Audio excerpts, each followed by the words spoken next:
कर दूं। कई तरह की टेंशन है, लेकिन कुछ लोग टेंशन ले लेते हैं ना होते हुए। एक बार एक सज्जन भागे जा रहे थे, बोले साला मरेगा, ये मरेगा, वो मरेगा।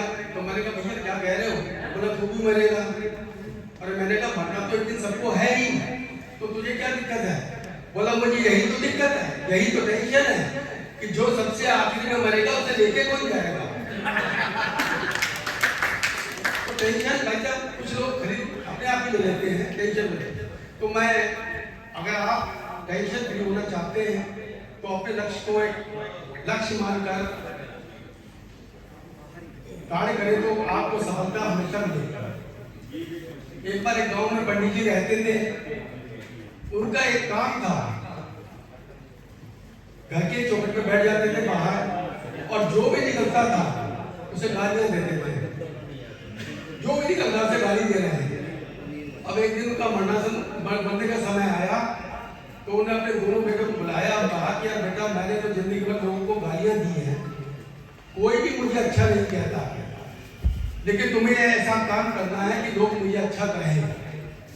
पता ही कितना दुष्कर कार्य है कि जिसने हमेशा सभी को गाली दी हो, सब लोग उसे बुरा कहते हैं, उसे अच्छा कैसे कहा जाए। लेकिन उन्होंने लगाई, तरकीब लगाई, तो वो दोनों बेटे घर के बाहर रख लेके बैठ गए और जो भी निकलता उसको लठियाते लगे। एक दिन, दो दिन, तीन दिन, तो लोग कहने लगे यार इससे बढ़िया तो इसका बाप ही था, कम से कम गाली तो देता था, इसको लठियाता है। तो मेरा कहने का मतलब ये है कि अगर आप किसी चीज की ठान लो तो आपको सफलता निश्चित रूप से मिलेगी। मैं बहुत ज़्यादा समय लेकर इतना पे आ रहा हूँ कि एक अभी देखा होगा कि एक बच्चे की बधाई फ्लैट में एक बच्चे की आंखें चोरी हुई।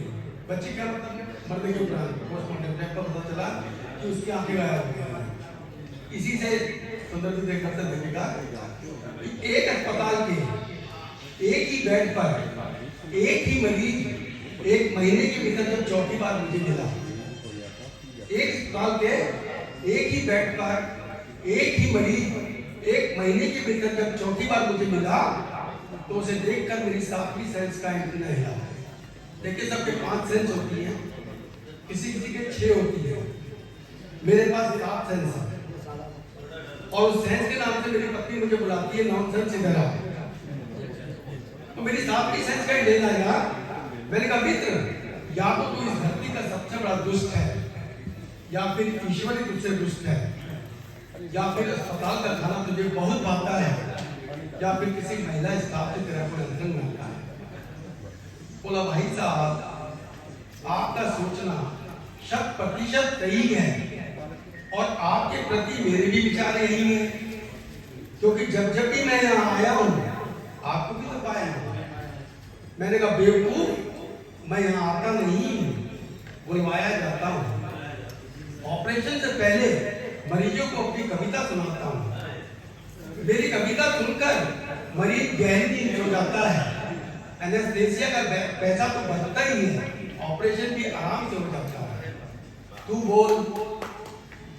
बोल, आए दिन यहीं क्यों पड़ा रहता है? अब देखिए कि बोला भाई साहब पहली बार आंख में जाला आया था, यहाँ के एक डॉक्टर को दिखलाया था, जाला तो नहीं गया, आंख चली गई। आज तक समाजवाद की रोटियां सेक रहा हूँ, सबको एक आंख से देख रहा हूँ, और वो डॉक्टर का साला जो था पैदाइशी अंधा मेरी एक आंख से चला रहा है, ऑप्टिकल से लग रहा है। कुछ दिनों पश्चात रुक के पेशाब आने लगा, फिर यही के एक डॉक्टर को दिखलाने लगा। इसी गम में ब्लड प्रेशर बढ़ गया और एक रोज दिल का दौरा पड़ गया। होश में आने पर डॉक्टर ने बताया कि गजब के आदमी हो, गजब धारे हो, एक आंख एक किडनी एक ही बात से काम चला रहे हैं।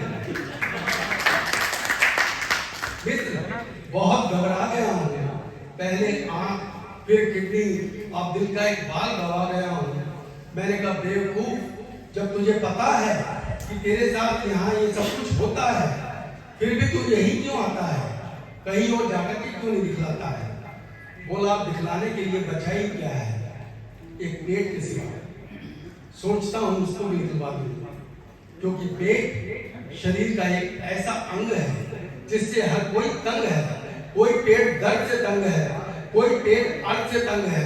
पेट के लिए औरत होटलों में गाती है, पेट के लिए न जाने क्या क्या सह जाती है, पेट के लिए पेट पल जाता है, पेट के लिए पले पेट को फिर कोई नहीं अपनाता है। अरे काश अगर ये पेट ना होता तो हर कोई सुखी होता, कोई ना दुखी होता, कोई ना